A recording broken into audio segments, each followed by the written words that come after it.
everyone, and welcome to the Big West Mafia Show, part of the College Football Mafia.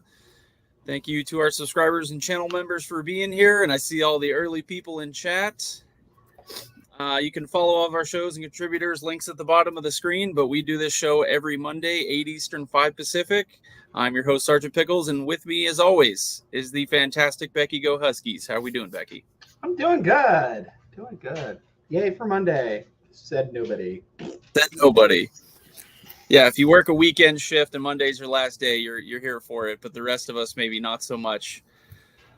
See the total brain fart. It is Monday after all. See familiar faces in chat. Buckshot Kid was in here at 12:15 in the afternoon, getting the head start on. So salute to you, Buckshot Kid. Timothy Green, Ryan Willie, friend Conundrum, and we got Moen lurking around in the back doing magical Moen things that he does.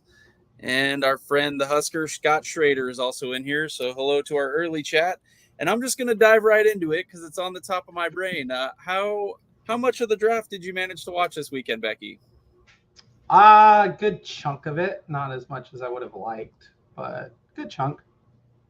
For our friend Joey, I was already in the process of it. We got a Georgia Tech thrown up there in chat. It doesn't display the little emoji thing, but we know it's in there.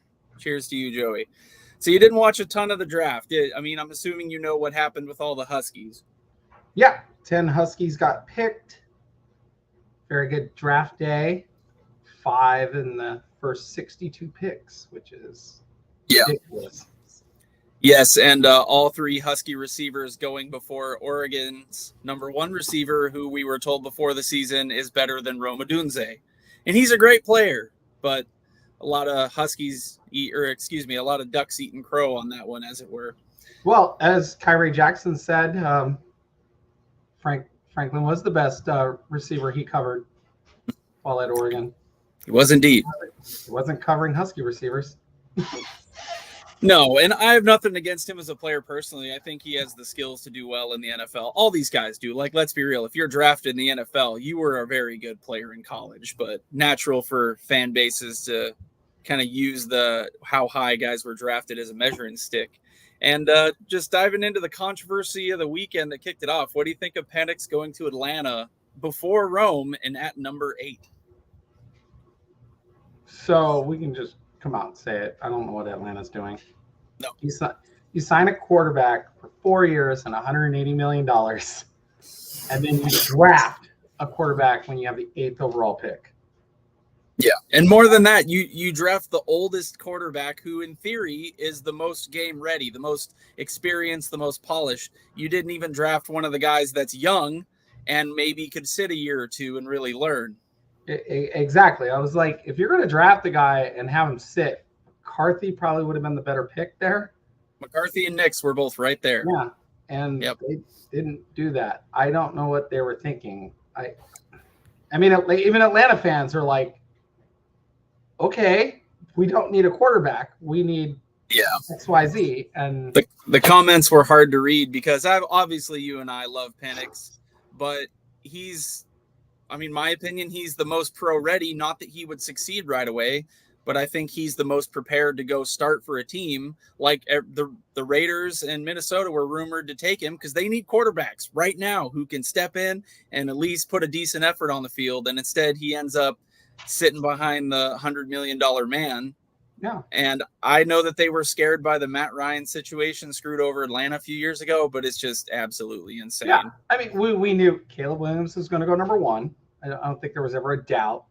And we knew the Bears would take either Odunze or Harrison, depending on who was there. Yeah. Joey Z, my in-laws are Falcons fans pulling their hair out. It's a tough time. And I know there were memes of the GM, mapping it out for Arthur Blank. There was that video out there, but let's be real. You don't make that pick without the owner signing off. So it's a top-down problem of they're so scared of not having a quarterback sitting through Marcus Mariota and Desmond Ridder that now they got 2 of them, which is honestly one too many given the situation.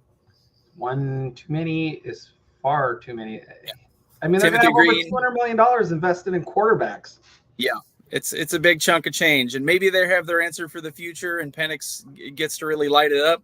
But we'll never know unless he gets traded. We'll see. Timothy Green, like to see Penix go to Pittsburgh. You did get our other Husky, who I think is very underrated, Troy Fautanu, dude is an absolute mauler, and he might slide into guard instead of playing tackle, but do not overlook how good Troy was. That was the Joe Moore award-winning line, and he was a huge piece of it. So be very thankful you got a very good Husky. I think they got the steal of the first round. I really do, because he's a guard. He's going to be a guard in the NFL, not a left tackle. But he's extremely athletic. He's extremely strong, and he just mauls guys in the running game. And he's not afraid to like stick his head out there and like. I mean, he put a lick on Kyrie Jackson that I don't know if Kyrie Jackson remembers. Like, if you need highlight tape for Troy, then go watch some of the snaps during both Oregon games and against Texas. Texas has an awesome defensive line. The Seahawks just drafted one, and he held his own the whole game. I understand against Michigan, the Huskies did not play their best, but that doesn't mean these guys were getting destroyed on every snap. That's not how that game played out. No. Real quick, I saw another Atlanta had our friend in here. Atlanta gambled on a trade piece and failed on their evaluation. There were the rumors out there that the Raiders, Vikings, and even possibly the Seahawks were looking to trade up and kind of gawked at Atlanta's asking price. But if you don't get the price you're asking for, you don't then take the guy anyway. You address it based on your needs, not all the team's needs that were trying to get your spot. So I don't understand it. I love Penix to death. I wish he ended up in a better starting situation. But yeah, to see 6 quarterbacks go top 12 is unprecedented, and unfortunately, I think he ended up in the worst spot of the 6. I got in an actual like Twitter beef with Cougar fans because I was like, they were like, oh well, this guy is saying it's an F grade, and I'm like, not an F grade because of the player, it's an F grade because they didn't need to draft him. Yeah, like, draft was stupid, not the player, the draft pick. It's a waste. It's a wasted pick. Like, I had to tell that to him. I'm like, I'm not saying that it was a bad draft pick. I'm just saying it was a stupid draft pick. Like, Michael Penix is a good draft pick, but not for them. Like, they just signed a guy. I was like, I don't know how else to tell you guys this, but like, Cougar fans were just like, oh, he's not going to play, and da-da-da-da-da, like, ha, ha, ha. And it's like, guys, he got drafted 8th overall. He's going to sit for a year or two. Whatever, it is what it is, but he may turn around and beat out Kirk Cousins, which would be hilarious. I had that discussion with Moen and kind of threw it in their chat as they were doing their show yesterday. I think NFL GMs, because they're honestly fighting for their job every single year, they totally buy into the sunk cost fallacy. Oh, we paid him $100 million. Well, he's got to play because I have to justify why I gave him the money. If you're a new GM coming in and the old guy gave all the contracts out, it feels like you have a lot more freedom, but you have to justify the signings you made, even if it maybe doesn't. Penix, I mean, there's something to be said. Kirk Cousins is a veteran. He's capable. He's played in big games before. Like, we're not talking about him as an all pro, but he's been a 10-year plus NFL vet for a reason. So to say Penix is going to have his head on his shoulders, to that level is pretty nuts. But he could legitimately outplay him in terms of just on the field, arm strength and making passes. The only it's crazy to think he'll have to sit. Yeah, the only thing I could say and I could think of to justify it is Cousins is coming off the Achilles injury. And we all know that an Achilles injury can take a guy a year to kind of get right. Yeah.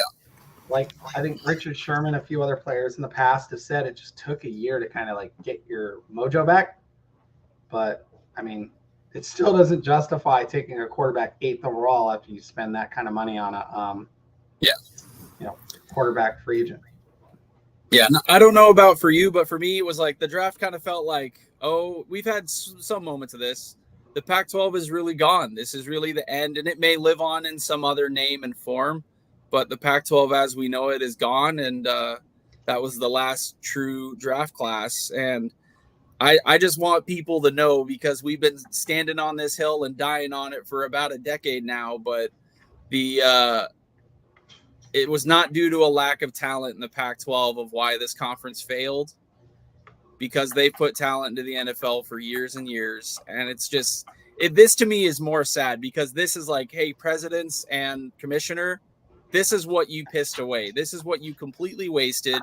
Is one of the premier conferences that had all of the ability to compete with the big boys over the last 2 decades, and you totally screwed it over. Yeah. I mean, think about this. The Big Ten basically surpasses, like the Big Ten and the SEC will have over 60 picks each in the draft after, if you just take away the new schools and put them from the Big 12 and the Pac-12. Yep. Like, this is what we're saying. It's becoming big boy football. And it's just crazy to think that that's where it's going. Also, let me say this. Bo Nix landed in the best possible place. It's a crowded room, but they're just going to throw all 3 guys into the blender and see who comes out. Yeah, if he wins that, he can win that job. I think he's a better quarterback than Zach Wilson. So yeah, it's just between him and the other guy. Yeah, and he's got one of his favorite targets from Oregon, receiver, that ended up going to the Broncos also, so he'll have a leg up in that sense. But, yeah, it's just it was so frustrating. And I know transfer portal, you can say guys are from this school or that school. Like Williams obviously didn't start at USC. But look at the Heisman Trophy winner, drafted out of LSU. He played 3 years at Arizona State. Like, there was talent out here on the West Coast, and it just all went by the wayside because you couldn't get your financial house in order. It's a shame, and I'm going to look on it fondly, but we are onward and upward, and rest in peace, Pac-12. Let me also say this. I think the Commanders made the biggest mistake in passing on May, because I think they just gave the Patriots Tom Brady 2.0. And I hope I'm wrong. Possible. It's possible. They went out and drafted him. They drafted Polk. They got him a weapon too in the second round. I was like, Patriots are all in on like getting better offensively, and I think the Commanders. I don't know. We know statistically over time that out of the 6 quarterbacks taken, 3 of them will probably be pretty good. 2 of them will probably be all pros, and 1 of them will be a very, very good talent. That leaves 3 dudes that probably aren't going to have super great careers. And 1 of them will probably be a straight bust. One's going to be a straight bust. It's tough. And we all throw it out there who we think it'll be this and that. But like we were saying before, the situation you land in matters almost as much as your abilities. Like Tom Brady did not necessarily have the best like he was 199th pick, but he landed in the perfect situation and led to championships. Yeah, I think the one and it's going to be no fault of his own, but it's probably McCarthy with the Vikings. Yeah, because they're not that great. Like they're not going to be that good. And that's not. I've heard a lot of sour grapes from Michigan fans about my takes on McCarthy, because I think he could end up being basically what Zach Wilson is, where they throw him in probably too early. Like, I think he could be a great player, but they're going to throw him into the fire with not a lot around him. Yeah. Also, I mean, he was not the man in college. He was never the man. No. Like, he's never had to actually have that pressure to win the game, like every single week. And in the NFL, you have to be the man like every single week. You're not going to, I'll say it out loud. They're not running the ball 30 consecutive times in the second half against anybody. Yeah, it's not going to happen. Everyone in the NFL is good. Even the worst player on the worst team is still outstanding, and you got to be dialed in every week. Like we're talking about a game that goes from inches to centimeters. Like, it is a game of centimeters in the NFL. Like, that ball can't be off by half a millimeter, or it's going to get picked or tipped. So I just think he's in the worst spot, not because of his talent, but the talent around him's not there. So indeed. And this was kind of to piggyback off that, is just picks by Pac-12 programs over the past 10 drafts. So this is real development. And I know you're going to Husky Homer hat on. I get it, people out there in the chat, but you can see there's a clear divide between the top 6 and the bottom 6. That's not me saying they're not bad. They're bad programs. They have different circumstances and resources, but even Stanford, Utah, UCLA always has really good picks despite maybe not having great seasons. It was very clear there were have and have-nots in the Pac-12. And it was, I guess the most shocking thing to me is to see where some of them ended up now. Like Stanford is going to the ACC and has fallen on tough times. For a while there, they were absolutely dominant, as evidence. Like, think Andrew Luck, top pick in the draft. And programs can come and go fairly quickly, it seems. Yeah. I look at that, and I also think Washington didn't have a single player drafted last year. No. Like, so, and that's just kind of how it goes. I think, I just think that they're going to have issues like going forward, like in terms of like development, because you're probably going to start to develop a guy and then he's going to go. Every school in America is going to have this problem. Like, you're going to have a guy for 3 years. Suddenly he's like, you know what? I don't think I'm going to make the NFL. If I stay here, I want to go to this school. And he's going to go. Or as Nick Saban said during the draft, well, we tried to get him to get into the portal. He just wouldn't get into the portal, so we couldn't grab him. Yes, Saban openly admitting to basically tampering with a portal recruit was sorry about that. Saban basically openly admitting to tampering with the guy out of Toledo that went mid first round was not something I had on my bingo card. But I guess once you're retired, you just kind of let it fly, because what's the NCAA going to do to you? You've made more money than you ever know what to do with, and you're just going to have your ESPN desk job now. He's just confirming what we've heard from other coaches of like the G5. Oh God, I've got Power 5 guys preying on my guys. Nah, that's not true. The UTSA head coach was accurate as heck. Yeah. It's more like one of those things we all kind of know what's going on, but when you finally see that it's real and that it's confirmed and that people are really talking about it, it's like, well, shoot, I wish we would have known that back when it mattered, because you could actually have consequences for your actions. But, time moves on. And speaking of someone who lives and dies by the portal, Neon Deion, no players drafted. And it's a shame, because I know it'll probably be different next year. He's got Shedeur and Travis Hunter. But for all the hype about turning around Colorado and saying that the portal was going to fix it in a week, or 1 year or whatever, it hasn't panned out. And I don't think the turn and burn model of just living and dying by the transfer portal is going to work out in the long run. What do you think? I don't know. Conundrum said it best. Speaking of moving on, Neon Deion. Yeah. Oh, man. I'll give you my take on that in a second. No. You know what? A kid just left and basically said he was like a 4 or 5 star player. And he just left for like Austin Pay or P. I don't know how to say it. And he said that he left because he felt like he was just on the sidelines. Like, he didn't matter. Deion looked right at him and was like, just get in the portal and get out of here.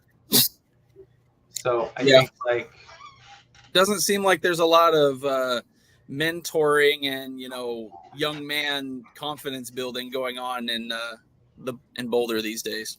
No, it feels like, I think the rumors about it being all about his kids starting to kind of, I don't want to believe them, but I'm starting to believe them, that he's really doing it to get his kids drafted, and then he's going to bolt. Yeah, that's my take that I was alluding to. Is I don't think this is for his kids necessarily, but I think his stay in Boulder is 100% predetermined by Shedeur and I believe it's Shiloh that are still there. Yeah. Do I have the names correct? Yep. Yeah, so as soon as his sons, or even if Shedeur gets drafted, maybe he goes somewhere else. Or the thing is, with what he's done, what kind of program would take him? There's only 2 that come to mind that believe in the portal that much, and it's Miami and A&M. I mean, like, he's got to show that he can win there. Yeah, it's great. You won 5 games last year. I think they only won 5 games. You better do better this year. It better be more than 5. You can't win 5 games this year. That's an impatient fan base. It's an impatient AD. It's an impatient school president. They're all in, or it's a school chancellor, I should say. They're all in on Colorado. The amount of fans who were actually cheering for them to lose last year was ridiculous. Yeah, ESPN definitely put them on the big screen, and the rest of college football just rolled their eyes because, what did they do to deserve to be here other than hiring a certain coach?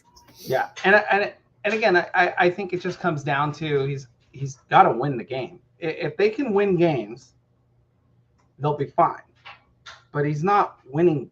He didn't win last year, and the other thing he proved is you can't rebuild an entire roster out of the portal. No.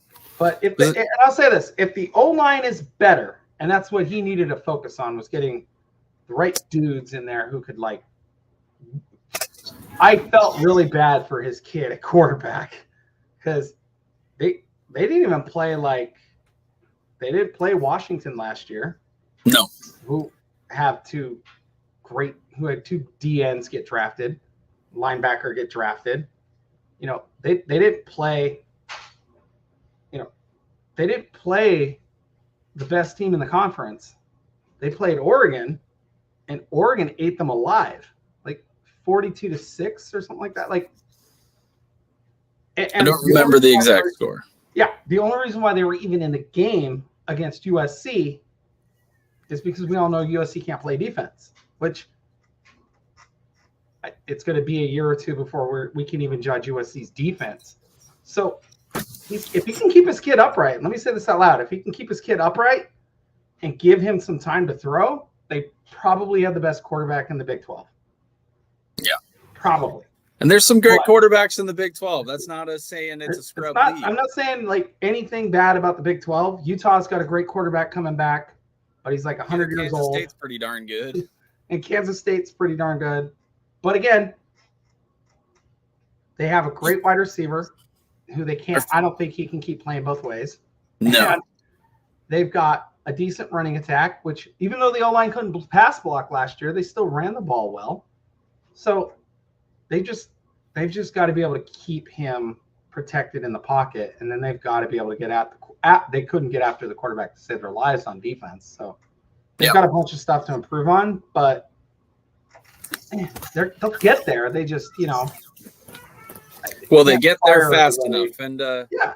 Our friend Mr. Ed Wayner thinks Colorado will get there sooner rather than later. They are going to be in the Big 12, which is a league of parity, but he thinks they'll be 7 wins in a bowl game. And honestly, that's probably the bare minimum for Deion keeping his spot. 6 isn't going to cut it. I think you do 7 or better and get into a bowl game and perform well. I think that's enough for him to keep his job, whether or not he wants to keep it. And conundrum, I saw this immediately after Buffs leaving, sent Oregon, Washington to the Big 10. That order of events is backwards. The Buffs caught wind that Oregon and Washington were not cool with the Pac-12 deal, and they bolted. It's kind of the I'm not breaking up with you, you're breaking up with me, where you just do it first to say you were first. They knew what was coming down the pipe. They got wind of it somehow earlier than the rest and made their decision. I will say this. Nobody knew the Colorado Buffs were leaving because they were all under the assumption from the week before that everything was peachy and everything was going well. When they did leave, a lot of the presidents and chancellors were livid. It did blindside them. The Washington and Oregon thing, they'd just been talking to the Big Ten, and it was like, well, if the deal can't be done, because there was no deal 2 weeks before that vote. So it was bound to happen. Our friend Conundrum is also pontificating about what Deion would be like at some of these other places. Deion in Morgantown, WTF is this? Deion in Ames, where are we? And Timothy Green quickly replying, I do not want Deion in Morgantown. It's a hell of a ride. It's like, I do not advocate the use of hard drugs, but I imagine it's being like on a hard drug bender where it's a super fun ride, but coming down from it when Deion's done is probably not great. Yeah. Just to put it out there, Deion, while at Florida State, played at Tulane, at South Carolina, because they were independent back then. They weren't in the ACC yet. So right. They played in some stranger places. Yeah, I mean, Colorado's an original Big 12 member. Of all the 4 going in, they should genuinely they have fans old enough to remember what it's like playing in the Big 12. This is not ancient history. Yeah, Although I would have loved to see, because Florida State in 1987 played, like his freshman year or whatever, they played at Southern Miss. So I would have loved to see him and what he says about Hattiesburg. Yeah, funny enough, I could 100% see Florida, if he stays there or they think he's going to stay there, I could see Florida State scheduling a home and home with the Buffs. Yeah. They to have Deion come back. Yeah, they also played at East Carolina, which is in Greenville, North Carolina. I would love to hear what he said about that too. Yeah, we know he's all big city show and flash, but Deion, he's he is what he is. We kind of know what he is at this point, and I wish him nothing but the best. It's nothing personal against him and the Buffs. I actually quite like Colorado, but I just don't see any way this ends well for the University of Colorado. Deion might find something better, but it's not going to end well for the school. I mean, every NFL player basically goes to Green Bay once in their career.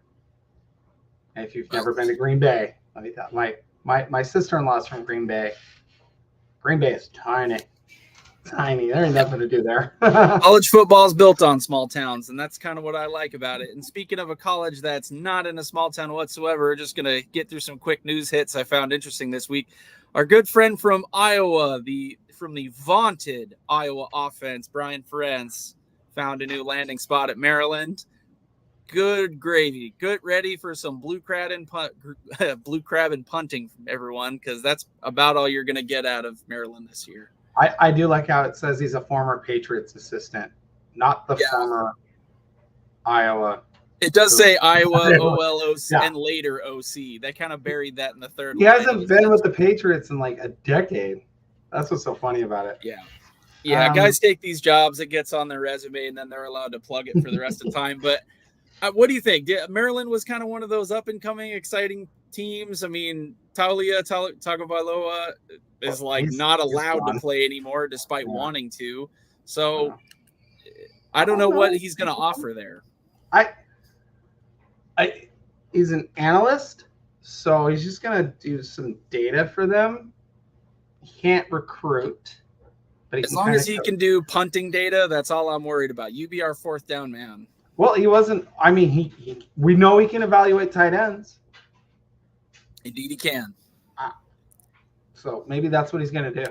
I have no idea. I really am I thought Maryland wanted to be good on offense. He has pictures of Greg Schiano. Possibly does. Who knows? Possibly.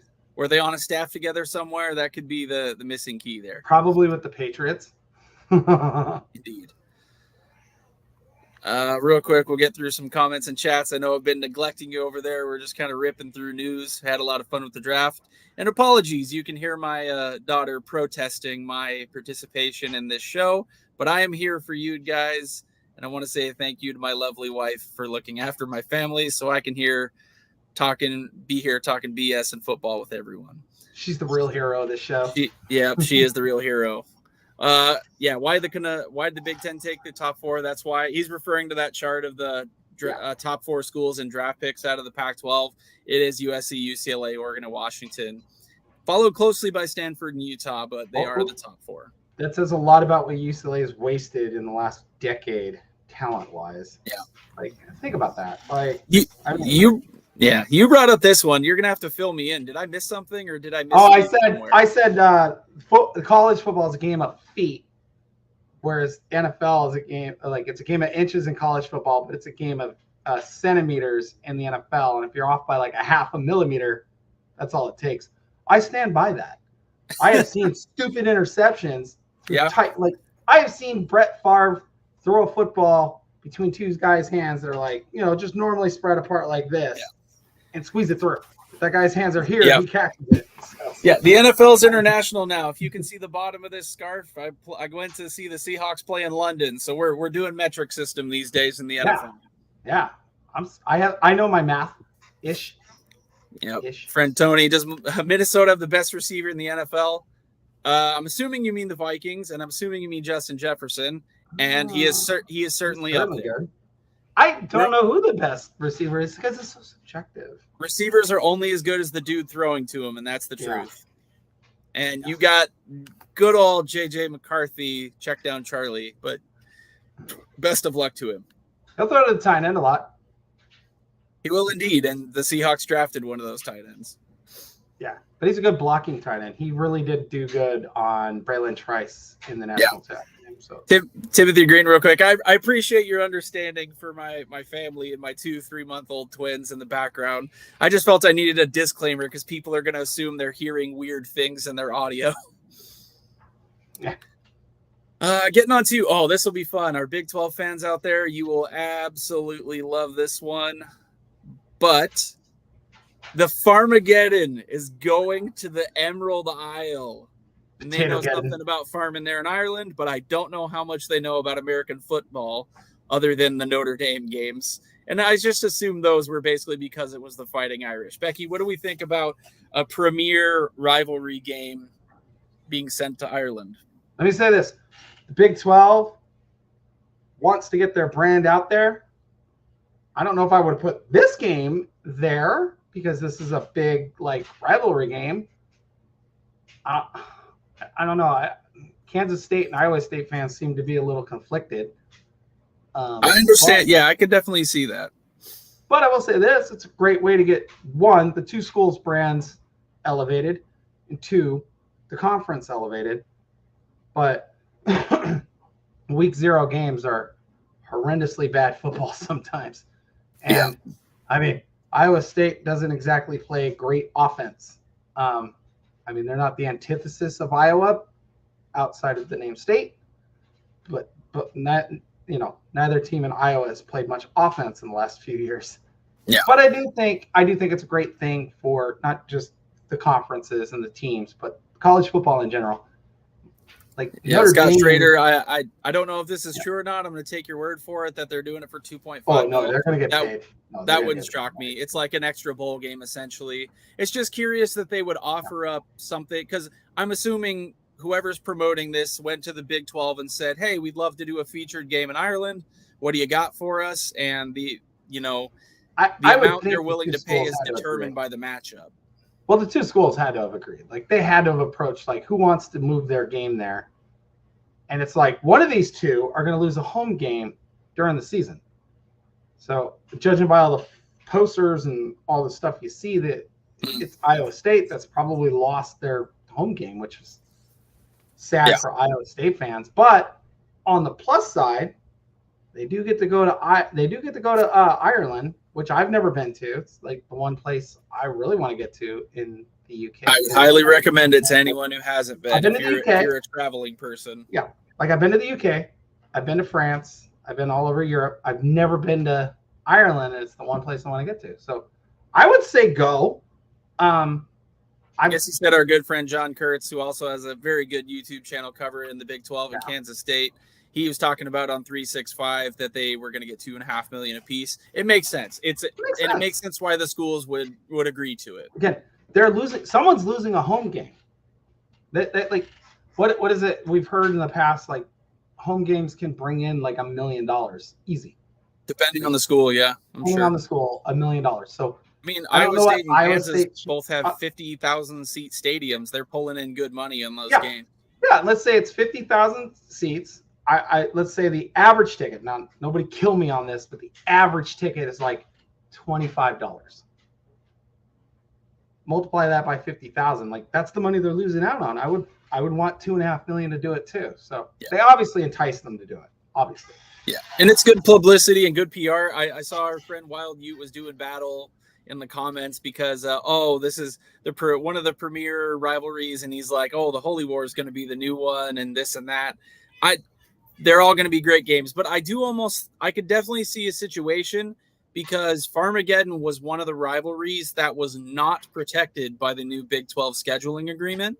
And I could see this as being almost a cupcake to the fans and a little bit of national exposure for the rivalry itself, to say, here's something cool. Even though we took it away from you guys playing this every year, you're going to get a featured game. And even our friend in Big Ten country, Tony Lashin, says, I'd rather have this game than Notre Dame versus Navy. Absolutely. I love the triple option, but not when it's in prime time. Also, I think Irish football fans deserve more than the triple option. Love of God. It's very rugby-like, and they are playing at the rugby stadium there. They are, and it's a really big stadium. I think it holds like 100,000 people or some crazy number. Not quite. I think it's close. it's under Huge. 100, but I think it's like 50 or 60. It's very, very big. Yeah, I've driven huge. past it on the road. It's a big stadium. But it's also like an outdoor stadium. I know like the center, the pitch, because they usually I know the national team uses it for soccer. So the pitch is like exposed to the elements, and the stands aren't. So, but I think it's open top. Better. I think Irish fans deserve to see the games that really they deserve to see a rivalry. Like this is a true rivalry. Yeah. Like, I want the fans to go there and tailgate. I don't know where you're going to get stuff to tailgate, but they should tailgate. And there's a pub on every corner. You'll be just fine. Yeah, it's fine. I mean, there's more alcohol per capita than anywhere else on the planet, I hear.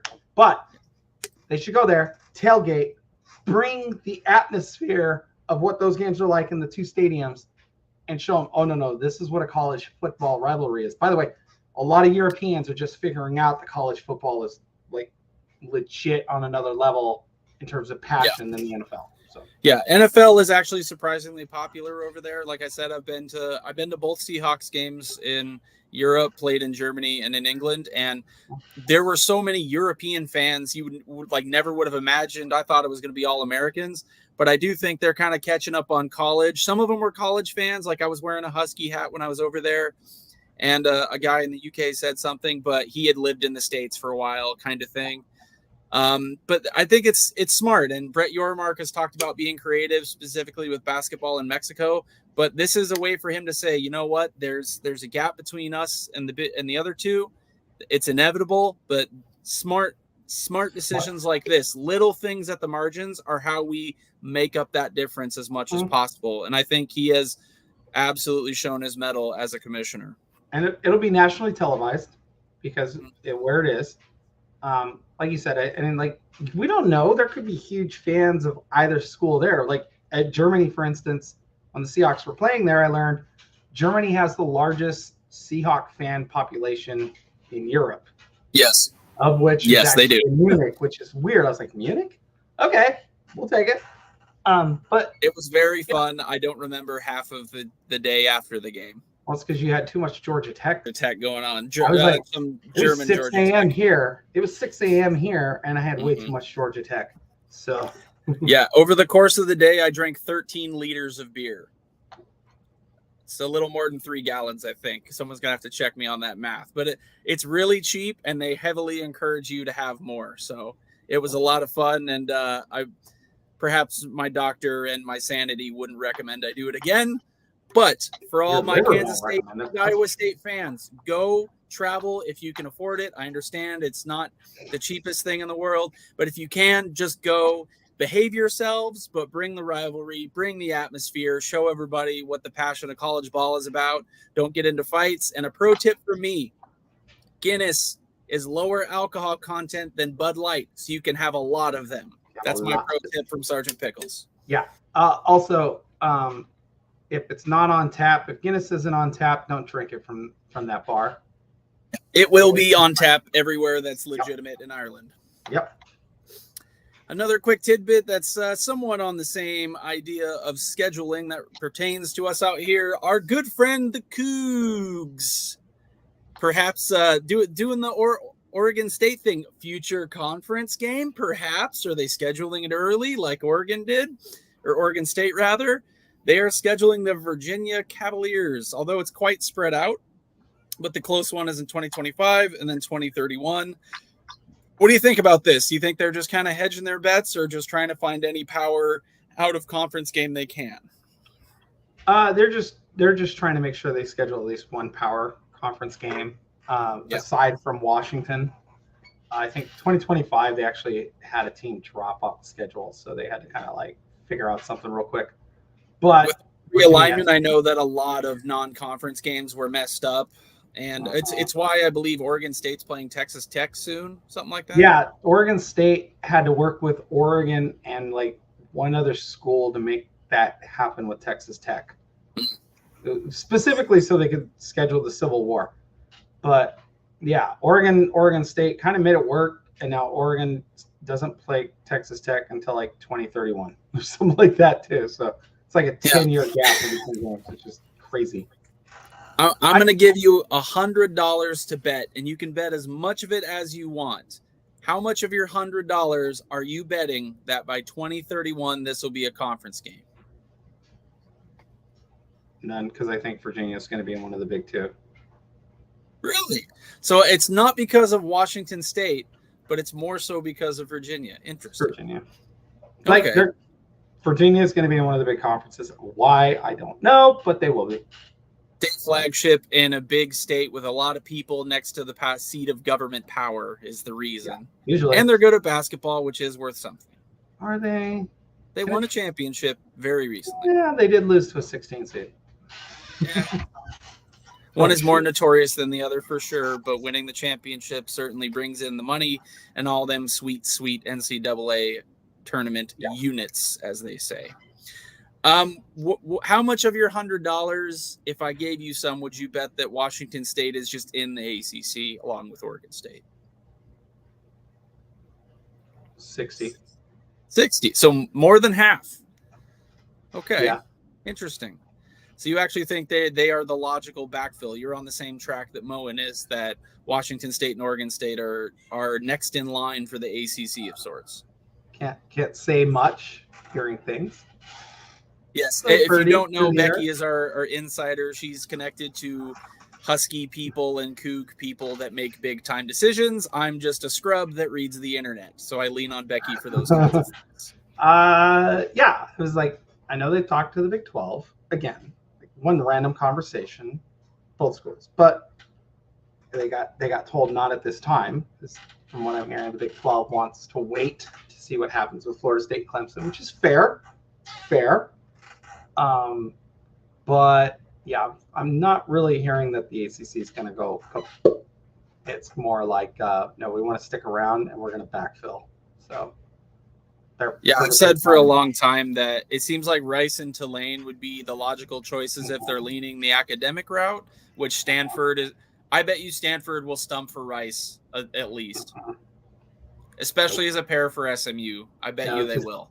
The big dog on the block isn't going to ditch them, even if the others leave.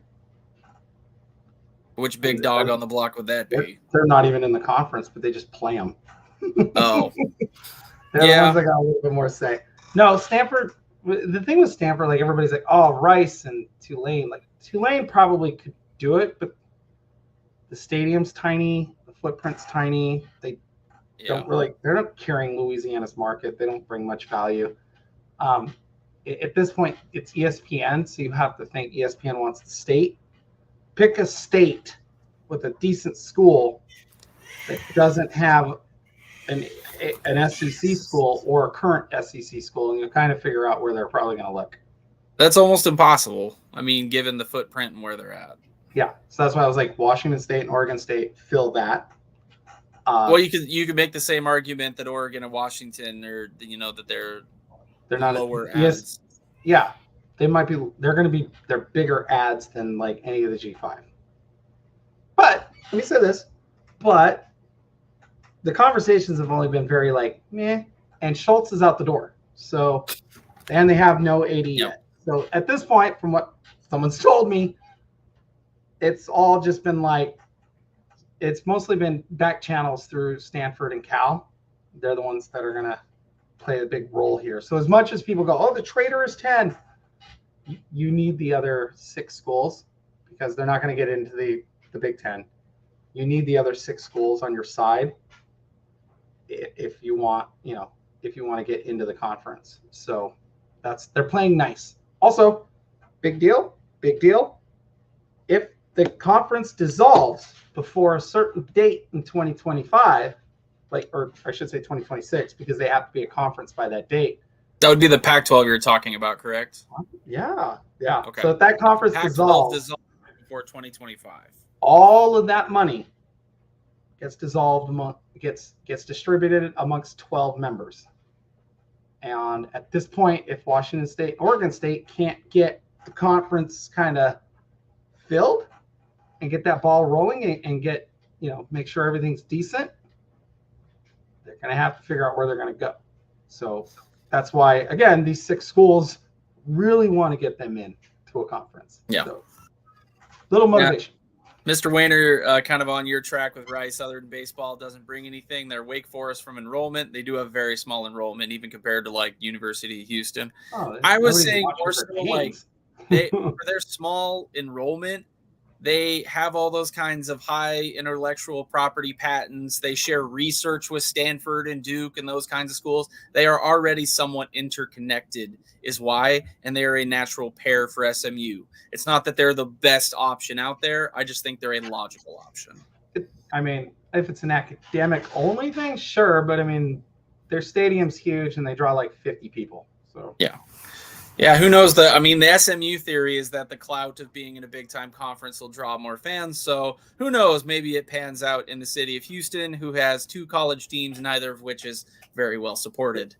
They weren't drawing when they were in the Southwest Conference, and all they played were Texas teams and Arkansas. Yeah. Well, if you'd like to continue debating some of our realignment things, we have awesome member videos coming out, and I'd like to tease soon coming up. It won the fan vote, so I think it's the next recorded. NC State to the Big 12 is the next one our good friend Wild Uta's cooking up for us. And that's been kind of an interesting one because you have some people saying they belong in the SEC or they belong in a big time, one of the big 2. And then you have other people saying, oh, they're not even good enough to go to the Big 12. So I'm really curious to see where that one shakes out. And we also have Big Ten Ted and his chat with our guys Moen and Immaculate on all things Big Ten, and his thoughts on realignment just went public. Moen just released, he had the same idea, so I let him run with it because he can make those videos. But the What If series, and his What If starts in 1995, and no spoilers, but Notre Dame is not an independent from 1995 going forward, and he projects what he believed college football would look like. And I have to say, if you haven't seen the video already, I love his version of reality, honestly, a lot more than what we have now. But I would encourage all of our members to go over there.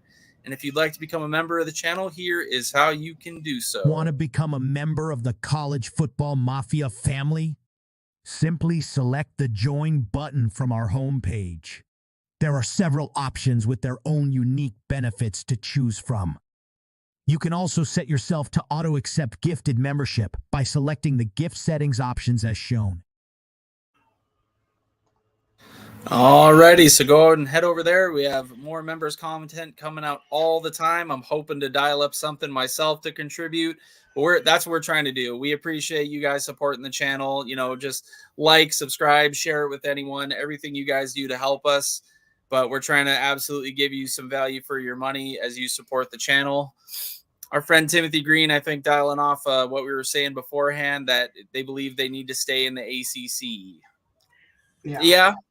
It's there's a lot. It just seems like it's a very contentious one where like Louisville is like a shoe-in for the Big 12 for some reason. They just seem to fit so well, and it doesn't seem like the SEC or Big 10 necessarily has an interest in them. They're just not quite a fit. So it's like, oh, the Big 12 would be perfect for him. But NC State is just like, the opinions are all over the place on that one. So I'm really curious when Wild Ute crunches the numbers, what we'll get. I'm really curious if they're going to have to tag along with another school or not. That's the big curiosity. Is it? It's all said and done. Can they go alone, or do they have to go together? So, yeah. Does everyone need a friend, need a hand to hold as you dive into the? We have the transfer portal for players, but it feels like these days we have a transfer portal for schools. Do you need a friend to jump in with you 2 feet first? Well, they might need their Tar Heel friends in order to get in anything, apparently. So, if a certain like, I think he's like a member of the state senate, but he's super powerful. North Carolina has his way, that they're tied at the hip. So yeah, the North Carolina politicians have been far more vocal about wanting. They've been kind of clear, but somehow ambiguous at the same time that. Oh, UNC and NC State need to remain in a power conference. They don't care about Duke and Wake because they're private. So they're just like, no, our 2 state schools, they must remain in a conference. They must remain connected. But you kind of see some cracks in the armor. Oh, well, they just need to be financially sustainable. And it almost seems like the wording is changing to where, oh, well, if one ended up in the Big 12 and the other one in the SEC or Big 10, they're both still financially taken care of. So maybe that's okay. But then you get into kind of weird insider trading stuff. Like, is it even legal to arrange that kind of thing? I leave it to the legal experts, but I think some finagling behind the scenes will happen regardless. Yeah. I'm like, is it illegal to schools do it themselves? But it probably is illegal if like networks or politicians get involved and make it like back channel deals and stuff like that. So yep. And I kind of missed this one earlier, but it's a big deal to you and me, and perhaps we don't have so much to make fun of our Trojan friends for anymore, but our good friend Reggie Bush gets his Heisman back. And honestly, if you go back and read all the things he was, all the reasons that USC was punished in the back and what Reggie got, you read about it now, you're like, man, their NIL deal's way more sketchy than that. They're allegedly above board. So, I understand why the decision was made at the time, but it was long overdue in the NIL era to give Reggie his Heisman back. He was deserving. Any Pac-12, Pac-10 fans will remember how dominant those USC teams were. The Huskies had some great games against them, even in the mid-2000s. And it's good to see, for as much as we dislike the Trojans, because they can be kind of up in their own, I don't know quite how to say that, but they think highly of themselves at certain times. But Reggie Bush, in my opinion, was absolutely the best player in college football that season. Well, he was. And I don't have great memories of Reggie Bush. He might still be running around Husky Stadium. Yes. Ridiculous. He dominated us. If you went to that game, yeah, it was like 05. If you went to that game, you probably want a colonoscopy without any drugs. Like, that's what it felt. So yeah, Timothy Green saying they should never have taken it away from him. Yeah, no. I mean, I get the sentiment, and we're also the glasses of hindsight where all this stuff is totally above board now. But at the time, if you gave a player a free dinner or an ice cream cone, like the NCAA was dropping the hammer on you, just ask SMU. And granted, SMU was doing a lot of janky stuff, but they were far more fearsome, the NCAA, than they are now. Yeah, well, SMU was told to stop doing it by not just the NCAA, but also politicians were telling people, stop doing this. Yes, they were warned many, many times. I look back at Washington got in trouble for this in the early 90s, which led to Don James retiring. The University of Washington lost all TV money for 2 years. Yeah, it's insane to see some of the punishments handed down in comparison to how spineless they are today. Yeah, all because Billy Joe Hobart got a car from a car dealership in Puyallup, Washington. Indeed, he did. His hometown. And it's like, oh, okay. Yeah, and I cooked this up today. I mean, the information's readily available, but this is concerning Reggie's Heisman and the upcoming conference alignments. This is what the Heisman totals actually look like, and it'll bother SEC fans to no end because Reggie getting his Heisman back puts them one over the SEC in the Big Ten for most Heisman Trophy winners. The ACC, you can see I included Notre Dame's, but also bracketed. They have 10 if you don't include that. The one most fun to me, I remember Oregon State. I forget the guy's name. He was a running back in the 60s, but go Beavs. You guys, you got something to cheer for. You got a Heisman winner. That's better than Washington can claim to have. So full credit to you there. No, he was the Oregon State running back that won it in like 1960 or 61. Yeah, he was legit. I think he's like the best player ever at the position by that point. So our good friend Tony Vlashin giving us a fantastic super chat. I heard Wisconsin is on double secret probation. I'm not sure what kind of probation that is, but they're on probation for not serving alcohol throughout the stadium. God. Yeah. Take that double secret probation and apply it to your alcohol policy. Right? Like, I want to go to a game and not spend $100 just so I could spend $12 on a beer. Yeah. We very much appreciate the super chat, Tony. And Thank yes, you, any super chats will be read as long as it doesn't violate YouTube terms of service. We'll insult ourselves, our own teams. But if you have questions or comments, throw it in a super chat there, we will 100% get to it. And we appreciate anyone doing so. Our good friend Hummus Hero stopping in. Hello. They're too young to get the Animal House reference. No, we know. It was filmed down here at a small college in Oregon. We're very aware. Oh, very small college in Oregon. Just something in Eugene. Mythical school didn't exist. Yes. We don't talk about them and why it was filmed there. We also don't talk about why like playing Jump or whatever the song was, like whatever the song is. It's like, oh, shout. And throw your hands. No. At Wisconsin? No, at a secret school in the city of Eugene. Jump Around by House of Pain. No, that's fun. No. The other one's in Eugene because they played it in Animal House. Yeah. And now they do it at every single game. So. Yeah, Tony, I got the reference. I thought you may have legitimately been saying in a double entendre kind of way that Wisconsin got in trouble at some point in the past. Just remember, this is like, remember when Oregon won the BCS championship? Yeah. No, I don't either. That's another Animal House reference. Tony probably gets it.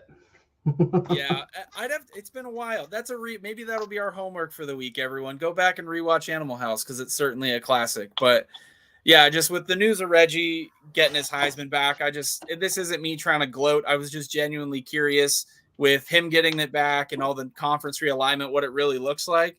And you can see if some of these moves happen where the ACC has teams, jumping out, it really gets consolidated into just a couple of conferences. I mean, Notre Dame's kind of the outlier hanging out there, but, Florida State, Miami, Louisville, Pitt are all rumored to be on the move. And then you can see kind of traditionally who's had the success or at least had those, big time players. Yeah. Notre Dame hasn't had a Heisman Trophy winner since like 89, which is 7, and they haven't had any since. And now USC has surpassed them. Yeah, and I will give my flowers to the Oregon Ducks the one time only because despite the fact he was a Ducky, Marcus Mariota was an amazing player and he was very fun to watch. He deserved that. If you pretended that he wasn't wearing those stupid winged helmets and 50,000 uniform combinations, he was an amazing player to watch. No, he was great. Like, and I think the best thing is when Atlanta came here a couple of seasons ago, he was like, oh, I hate this because they were practicing at Husky Stadium. He was like, oh, I don't want to be here. This sucks. Yeah. He was having some fun with it. Yeah. I don't think he was actually that bothered. No, but it was good. He's a Duck through and through. And with our chat, we're going to get into this. I thought this is going to ruminate because Becky, I know we kind of tore into realignment during the week, and we've kind of heard the same suggestions over and over, but Josh Pate and some others have threw this one out into the ether. Should the G5 have their own playoff? And what would that look like? What are your thoughts? I mean, it's private equity backed. Let me say this. Could a G5 school right now win a national title in football? No. Could a G5 school win a national title in basketball? Maybe. Well, mid-major, yes. Yes, mid-major. Yes. Because technically, there's a ridiculously good one that plays in Spokane. I don't think they're calling them a mid-major anymore, but they are technically a mid-major. So there's no basketball's way different because you can transfer portal yourself into a really good roster in about 2 weeks. Yep. Also, we've seen it happen. It's basketball. Like, you just need a little bit. You just need 6-7 guys who are like really good, have great cohesion, can shoot, you can beat anybody, and a good coach. And that's about it. A good coach. And there's talent gaps always, but talent can be made up in that sport with just literal intelligence and skill. Football's the opposite of that. Like, there's no way. And I know people said, like, oh, somebody was saying, like, an Oregon fan was like, yeah, look at Liberty this year. And I was like, Liberty wasn't even the best G5 school. They just happened to go undefeated. But, like, and just saying it out loud, could a Tulane beat an Alabama? Could a Tulane beat an Oregon? Could they beat Ohio State? Yeah. I'm one that has certainly shilled for G5s in the past, and we love the App State, Michigan. We love Boise, Oklahoma. We love it. But we have to be real about the fact that in the modern era of transfer portal NIL, that is not possible anymore. You're never going to build a team like that because, like with the Boise team, Kellen Moore, after his second season, was talked about as a no-joke Heisman contender from Boise, and he played another season there. He would have gotten a fat deal from a school to go play and start at a major P5. He would never have stayed at Boise that final season, so they wouldn't have beaten Oklahoma.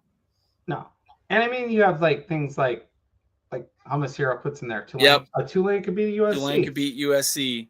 Let's just point out that USC team didn't play Washington that year, didn't play Oregon. So also injured, and a bunch of the NFL guys sat out. That's another thing we have. The NFL guys, you make it to a New Year's Six, but you're not in the playoff. Oh, the NFL, some of them, depending on the school, they're like, oh, forget it. It's not going to help my draft stock to play in this non-playoff game. So forget it. And I'm not going to get hurt and lose $2 million because I went from the first round to like the fourth. Yeah. I like the idea of this. I don't think it needs to be private equity backed like they've been talking about. Right. I think the media should get in on this because I think it would be a good curiosity thing. But I mean, like, I'll just be honest here. If you're going to have a G5 school be included in the playoff, then they should get a home game. That was my take that Wild Ute did not like. No, make it as probably because Wild Ute's afraid that Utah will always be going to them. But make it as like fair as you can. They're not like their champion could be undefeated, could probably have one loss, could have two losses. We have no idea. But you want to take the best one. Give them a home game. Let's make this fair-ish. Yeah. Fair-ish. Because we've seen this in college basketball. There's a reason why Kentucky did not want to go in the NIT to another school in their own state. They got beat on their court. If you can do it in basketball, you can do it in football. The big boys never go to the small schools. And there's reasons for it. One, it's, they want the added home game so they can make more money. And two, they don't want to get beat. They'd rather get beat at home. They don't want to go on the road and have to deal with that because then you have fans storming the field and blah, blah, blah. Yeah. Also, these schools don't have, but 30,000 seat stadiums, 20,000 seat stadiums. I like it. Make it as even as possible. Get them in there. I think we'll see upsets. The problem is, like you said, can any of them win a national title? No. That's the problem. You might win one game, maybe two. You're not winning 3 or 4. Like, let's just be real. The other teams have more depth. They have more facilities. They have more everything. They can charter flights home. Like, it's not fair, and it's just real. And in the NIL era, you're never going to build a deep enough roster at that small school to compete for multiple weeks on end. And my take on this was remarkably similar, I think, to Pate, in that I'm kind of on the fence about private equity, whether it would be a net benefit to college football or not, because then you're kind of answering to almost like shareholders and money generation, which is a totally different bag of worms. I think an 8-team G5 playoff would be fantastic. Like the FCS playoff gets decent viewership for what it is. People love it because it's straight up. Here's a bracket. Here's your guys on the field, and they're, let it rip. And I think if you had the G5 equivalent of that kind of takes the place of bowl season in a sense, people would love it. Casual fans would love it. We get to see some of the best G5s in the country go at it. And I think the caveat that you could put in is that the G5 no longer gets an automatic CFP spot. However, if they rank inside the top 12 or whatever it is, they should be included. You don't leave them out. If they legitimately get a top 12 ranking, put them in the main CFP, but otherwise let the G5 have their playoff. So you're still included if you're good enough. If you have a legitimately special season and you're undefeated and you have a couple of really good early Power 5 wins, like App State over Michigan, if they continued that on to an undefeated season, they should have a crack at the playoff. Is that going to happen all the time? No. But they deserve to have a chance at least. Look, can we see a Utah? Can we see a Boise State? Can we see a TCU? They were all G5. UCF? When they had their UCF, they were all G5 when they won their big games. Can they win 2? Can they win 3?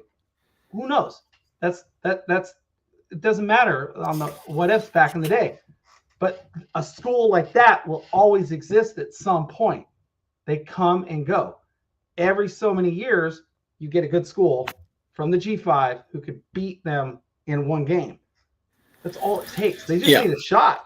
And I'm not saying like they will win it every year, but eventually you'll see a school break through, win that game, and eventually make the Final Four. And you'll see it. You see it all the time. G5 win basketball games.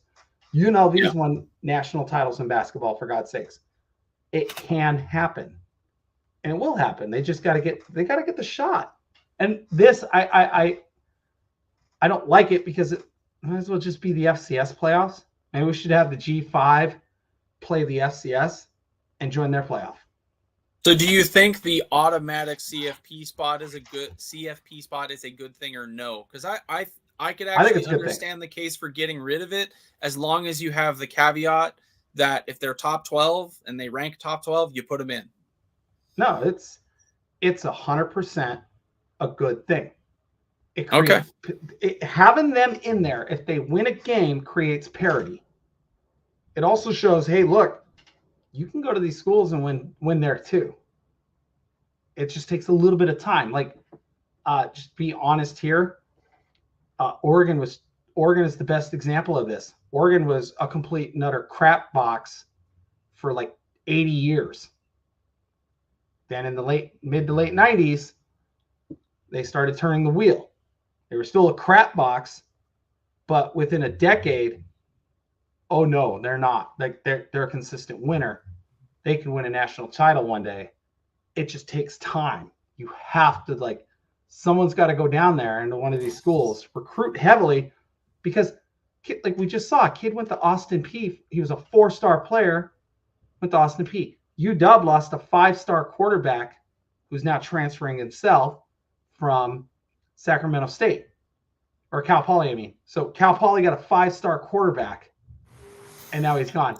By the way, James Madison now has a 4-star quarterback from Washington. So it does. There's talent. There's talent. They're going to beat teams. I want them in there. I want to see them win. I'm telling you, eventually, one of them is going to break through, shock the world, make the Final Four. At that point, they just got to keep it. You have to wonder if depth becomes an issue, but they'll have like a month off. They'll have like 2-3 weeks off in between these games. I'm curious how that, to me, the thing standing in the way of that is the portal era, because despite these schools, as you said, they're collecting 4 and 5 stars. Malachi Nelson from USC, 5-star, is at Boise. However, star ratings don't always equal on-field performance. Nope. Perfect example, go look at the first round of the NFL draft. You'll see 3 stars all over the place, and even some borderline 3-star, 4 stars. Rome Odunze was a borderline, high 3-star out of high school, and he just went 9th overall. So star count isn't everything. And I think any guys that show it on the field will end up at power schools. I mean, the best quarterback on the planet is Patrick Mahomes, and he was a 3-star player. Out of Tech, yeah. So, you just got to develop. Guys have to be given a chance, and these big time schools are going to keep getting these 4 or 5-star kids. Are going to lose guys. They can't play. You can't play all 84 scholarship players. Sorry, I have to laugh. Hummus, you're a G5 winner, plays FCS winner in the Jimmy Kimmel Bowl. Jimmy Kimmel Bowl. That was, love it. Hey, that's Los Love Angeles. It, I go down there and watch that. It's better than going to Frisco, Texas. Jeez Louise. Frisco, Texas in January is not hot. I don't know who thought that one was a good idea. Yeah, I mean, and I watched, unfortunately, my Montana Grizzlies lose to South Dakota State, who are very, very good. But FCS, FCS is its own thing. And I think it's kind of the differentiating thing. How do you include the G5? You don't want to exclude them and pretend they're a Division II, but also acknowledging that they cannot compete the majority of years. No. They are not one of the 12 best teams in the college football playoff. No. Most years, they're not. Most years, they're not. But you know what? Can they win a game? Absolutely, because it's in any given Saturday, because it's not Sunday. It's any given day. Any given Saturday, Sunday, Tuesday, I Friday. mean, we don't know when they're the playing week these other than games. Sunday. I mean, come on, Tuesday night Maction is the best. Like, you can't say Tuesday night Mactions. And nobody, I watch Tuesday night Maction like religiously. And like, that is some good football. It's trash football because it's never great, because it's just never great on a Tuesday. But I like Maction. It's fun to watch. It's good football. Any hardcore football fans out there, Maction and Pac-12 After Dark will hold a special place in your soul for eternity. And Becky, with that, let's leave everyone with your final thoughts. Going to be about this, everything going on, or something coming up in the week. I know the Husky spring game is on Friday. Husky spring game is Friday night. I was going to go. I'm sadly not able to go. It's kind of like, but at the same time, I'm like, it's just a glorified practice. Tells you kind of how I feel about them. Final thought. I will say this: just because you get 100,000 people at your spring game, or if you have 5,000 people at your spring game, doesn't matter. That's not a tale of the passion of your fan base, right? It's not. People have lives, people do things, and we already set aside, 14 Saturdays in the fall and winter to watch our favorite teams play. I'll leave it with that. And also, we didn't talk about it. We're going to talk about it because you're here. Everybody's been asking. You've been avoiding it. I have seen that. Our good friend Tony asking about my Kraken. Sadly, I don't know about sadly, but losing a coach today. That'll be my final thought. So, Seattle Kraken on a non-college football tangent. They fired their coach Dave Hackstall. They made the playoffs the previous season. They made it 2 rounds, lost to the Dallas Stars in 7 in the second round. It was an awesome season. This year, massively regressed. They had to let him go. It's a bummer. Seattle's not a traditional hockey market, but hockey is popular here, and you can't have a losing product back-to-back years. We're not as voracious as a city that's had a team for 100+ seasons like some of the East Coast NHL teams, but with the skill players we got, they definitely got to get someone in here. And Tony, you may know some of these names. Dan Bielsma is the coach of our AHL team. He's a head candidate. I've even seen not John Tortorella, another guy that talks really fast. Greg Berube. Yeah, some other guys have been rumored for the job. Even Rod Brindamore, because his contract is up in Carolina and he's friends with Ron Francis. That's my hockey tangent for the night. But yeah, it's a disappointing end to the Kraken season, and some heads had to roll. I saw Scott Schrader ask that as well. So there you go. There's my 1-minute diatribe on the Kraken head coach. I mean, it was there for 3 years. They got the playoffs once. I will say this. Scott, correction to this, it is 3 seasons, not 2. Their inaugural season, they made the playoffs, and then this was season 3. Let me say this, though. It is hockey. Some hockey coaches, like managers and that, they don't even get that long. They got to turn around so. Yeah. I do think coach turnover is very common in hockey for whatever reason. And real quick, Scott Schrader getting wild. Good luck to the Stars. I got nothing against you. That was a heck of a season last year. We took that series to 7 against Dallas in the second round. It was awesome. I was bummed the Kraken didn't win it, but I had a lot of respect for Stars fans. They were very cordial despite our loss. Yeah, Avalanche fans, not so much. They were not happy with us. Let me say this, though. Ron Francis, I think it's his final year if they don't do good. You get one more mulligan with a new coach, and then that's about it. Yeah. Also, real quick, I got nothing. We need to go. No, no, I'm just kidding. No, I think the other thing was somebody was asking about one of the assistant athletic directors hired by the Huskies.